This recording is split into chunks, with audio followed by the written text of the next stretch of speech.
Kia ora, boys and girls, welcome back to the channel. Again, we're going to do things a bit differently this month, so I'm just going to do the boss fights because you probably skipped through the first part of the content anyway.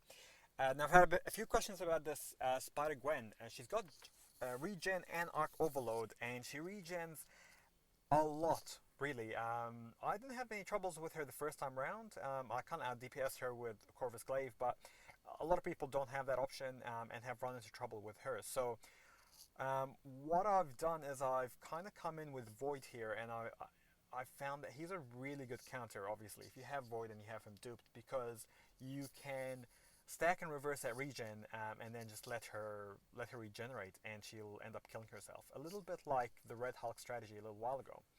Um, if you don't have Void, there are still other options. You really want like a heal blocker, ideally. So there's a few good counters in the game. I think Void and Archangel are by far the best counters. However, you could also potentially use Guillotine if you want to. You can also use Yondu to block her heal. Sentinel, if you can get his SP3, will give you like 40-second. Sorry, is it Sentinel or Darkhawk? One of them gives you like a tremendously long heal block. One of those two. And then you can just kind of out DPS her. Uh, People say like you can use Punisher 2099 because with enough charge in his battery, he will automatically heal block. Um, it is an option, but I definitely prefer the Void and Archangel method if you have those champs. If not, you're going to have to go for two other strategies. One would be if you can't reverse the heal, then you got a heal block. There's a few champs in the game, so look for a heal blocker champ that you've got. And if that's not the case, then you might have to go for just straight out DPS. Sometimes you just have to out DPS them. So someone who can rank the damage as the fight goes on is fantastic. Somebody like Star-Lord, where the damage can increase with time, or Omega, where you can degenerate the damage, uh, or Wasp, who just does incredibly heavy damage and uh, can also raise her damage with her combo, or someone like Proxima, who also has a good heal block on her SP1, but also specials can do fantastic amounts of damage. Then you've also got options like Magneto and Minister Sinister. But yeah, ideally, if you have a Void or a Archangel for this Uncollected quest and they are duped, or even unduped, should be able to reverse. You should be able to reverse the damage for this. Actually, if it is Archangel, you will definitely need to have him duped because in Neurotoxin, I'm not sure if it actually reduces the ability accuracy if he's not duped. I think it just bleeds them out. Whereas Void doesn't really need to be duped. So long as you can kind of reverse the regen, then you can just let her regeneration node increase, and you're going to reverse a lot. And the less you hit her, the more her regen will actually work against her and kill her.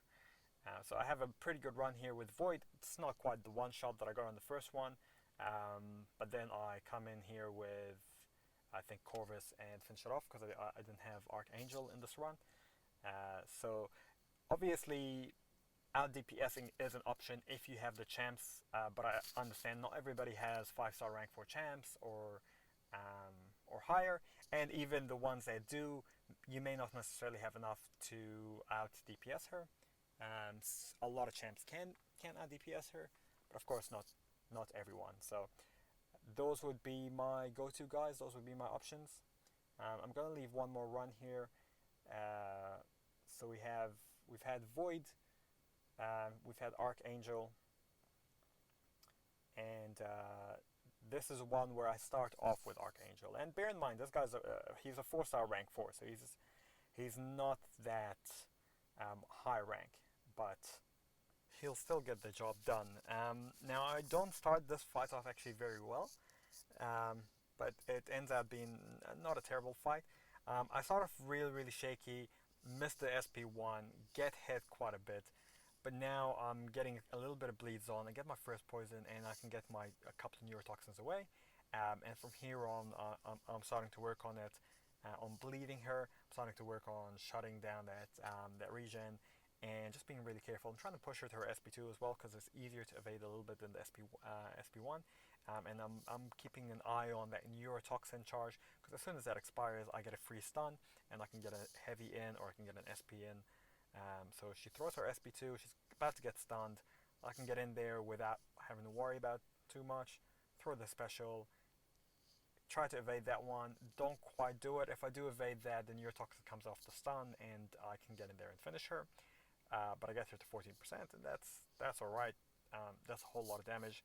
So that turns out to be quite a decent run. But it shows you that you don't have to even play perfectly for this fight, so long as you just play well and know what you're trying to do with your champs, which is either reverse the heal or block the heal or add DPS. Now this ends up being a little bit of a slow fight.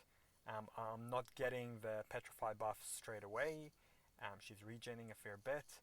I've kind of been fighting for a while here, and she's still at 8%, which I think is what she was at when she started. Her arc overload kicks in, and now she's regenning, and she's all the way up to 20% now. And what I'm really wanting is a petrify buff to start happening here. So again, I get 4 buffs, all not petrify, all this whole time she's regenning, and one evade, one bad evade, and I'm kind of gone here. So I have to play really quite defensively. Her overload triggers. Finally, I get that petrify buff, and it ruins a little bit of that arc overload, but she's still regenning, so she's still gone from 8% to 24. But now I'm finally starting to get into that phase where I'm reversing the regen, and now she's at minus 100%. And now all I gotta do is just stun her and kind of hang out. And eventually she will kill herself, so I just back away, give her a parry, just back away a couple more times, and eventually she'll kill herself. So with Void, it's just about being patient, building up those petrified charges, and then once you've got enough, then all you got to do is just keep away. With Archangel, it's about kind of playing aggressively, getting that poison and bleed straight away, and your toxin on them, and then after that, just waiting for the stun and the opportunities and getting in there, and just making sure that you extend the fight. Hopefully this helped. If it did, like, subscribe, leave a comment, and yeah, we'll see you in the next one. Ka kite ano, bros and girls.